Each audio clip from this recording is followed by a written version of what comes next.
Di Singapura, di Taiwan, di Hong Kong, di Kuala Lumpur, di Amerika, Tuhan mengirim 90% pemuda-pemudi di bawah umur 30 untuk mengikuti. Berarti kecuali Tuhan mau saya pergi, kalau tidak Tuhan sedang serahkan generasi satu lagi untuk saya garap. Berarti dunia masih memerlukan apa yang kita kerjakan. Meskipun yang kita kerjakan keras, atos. Orang Jawa Timur mengatakan atos, keras. Tetapi dunia memerlukan. Kita bukan main-main.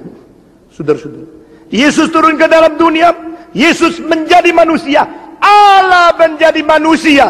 Ini satu masuk ke dalam proses. Masuk ke dalam dunia relatif. Dan Yesus harus berkorban. Karena dia dibatas. Ini kemahakuasaan Tuhan. Kemahakuasaan Tuhan justru arahnya terbalik dari kita. Dari kita kalau Allah maha kuasa dari lemah menjadi kuat. Itu maha kuasa. Tetapi saudara-saudara, Allah Maha Kuasa, dia membalikkan arah dari takhta di surga ke dalam dunia. Nah, karena dia sudah masuk ke dalam dunia, maka menjadi sesuatu batu sandungan bagi mereka yang hanya mau melihat gejala. Saudara-saudara, orang yang lihat gejala, wih hebatnya, wih besar ya, wih agung ya, mereka akan kejebak. Tapi mereka yang melihat substansi, bukan melihat fenomena, mereka akan melihat kebesaran Tuhan. Itu namanya maha kuasa Tuhan.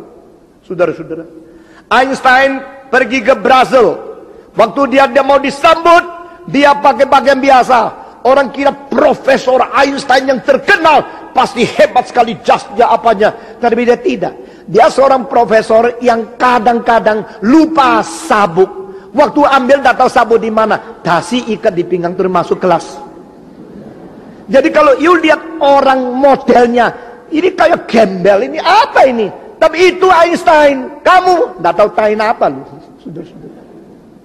Kita rapi-rapi, kami tidak bisa apa-apa.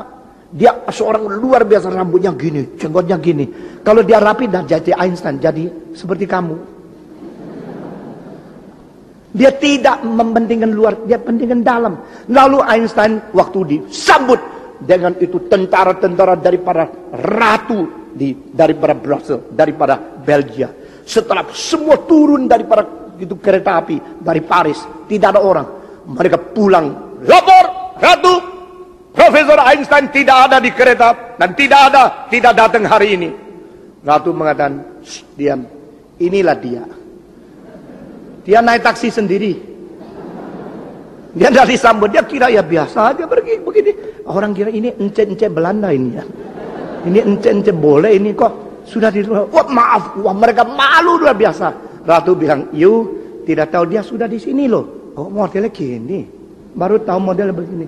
Nah Yesus modelnya lebih gini, saudara-saudara. Dia yang Allah menjadi manusia, tidak ada modelnya, saudara-saudara. Engkau lihat seorang bayi yang dibungkus dengan kain putih, itulah dia. Loh, Allah kok jadi bayi sih? Yang maha kuasa kok di palungan sih? Yang di surga kok berada di Bethlehem sih? Ini semua tidak ngerti. Karena apa? Dia sengaja menjatuhkan, memberi sandungan bagi mereka yang hanya mau lihat maha kuasa Allah, maha mulia Allah, saudara-saudara. Supaya mereka tidak kelihatan mana mulia Allah. Jikalau engkau Allah yang mulia, nyatakan bayi ini bisa mengkilap seperti emas 24 karat. Jikalau engkau Allah yang maha mulia, biar dia itu wah begitu kita tiba, dia langsung bahasa Inggris, bahasa Jerman, bahasa apa saja. Yesus bayi seperti orang biasa. Ada seorang menanya saya, Yesus bisa bahasa Jerman?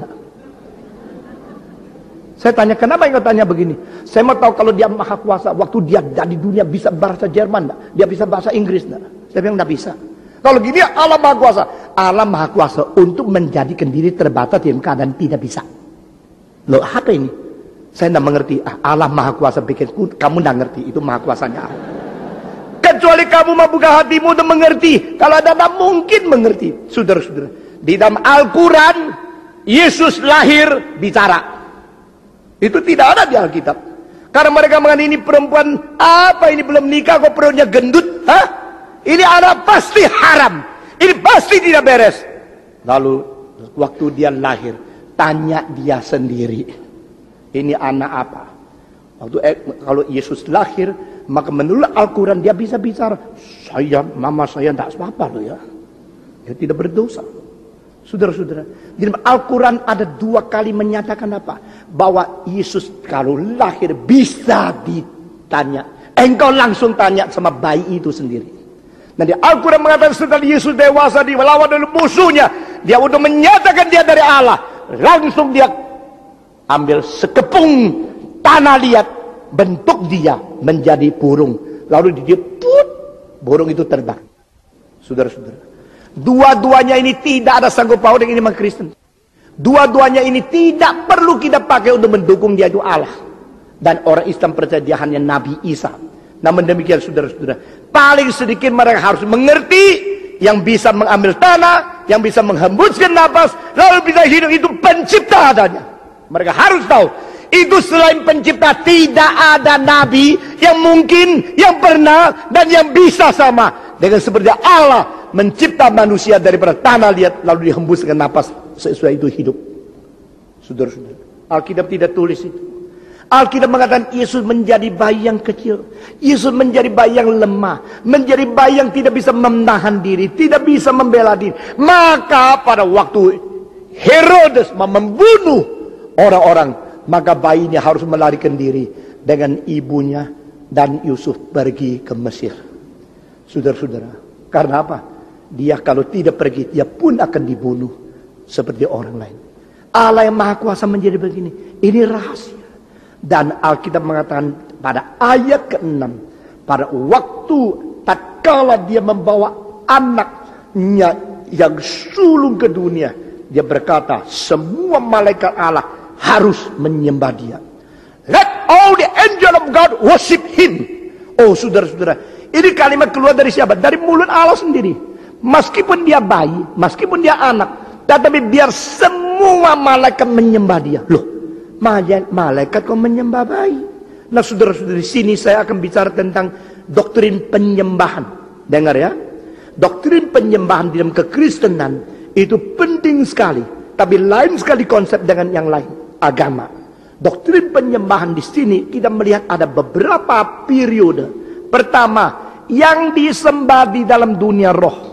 Kedua, datang ke dalam dunia di dalam bentuk yang harus menyembah, tetapi dia tetap disembah. Akhirnya dia kembali ke dunia roh untuk menerima penyembahan daripada dunia roh. Dan dunia manusia yang berbakteri yang akhirnya ditebus dan masuk ke dalam dunia roh. Nah saudara-saudara, ini adalah 3 periode penyembahan yang tidak ada di agama lain karena inkarnasi. Yesus siapakah dia? Yesus adalah Raja yang disembah sujud oleh malaikat-malaikat. Let all the angel of God worship him. Jadi engkau bisa membayangkan di surga semua malaikat menyatakan suci, suci. Saudara, di konser ini akan dengar satu lagu suci, suci, suci yang teragung di dalam sepanjang sejarah yang ditulis oleh Felix Mendelssohn Bartholdy, di mana suara lembut, suara keras yang bisa 10 kali bedanya dengan trompet, dengan timpani, dengan seluruh orkestra. Saudara-saudara, holy, holy, holy, Allah Bapa, Allah Anak, Allah Roh Kudus. Dan di dalam ketiga pribadi yang menerima sembah sujud, Kristus adalah Allah, maka Kristus menerima sembah sujud. Lah Allah Bapa mengatakan, let all the angels of God worship him.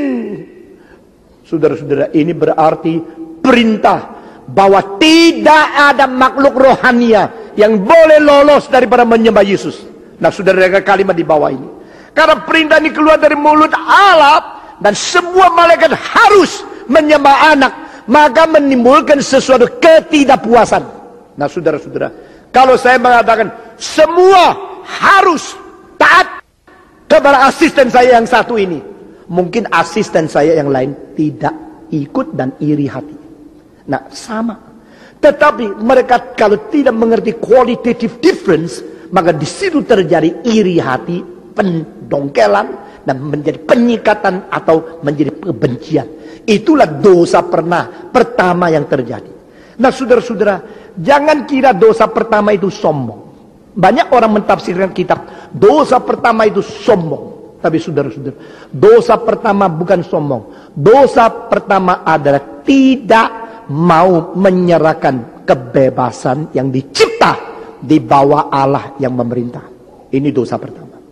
Selalu dosa itu daripada akarnya penyalahgunaan kebebasan.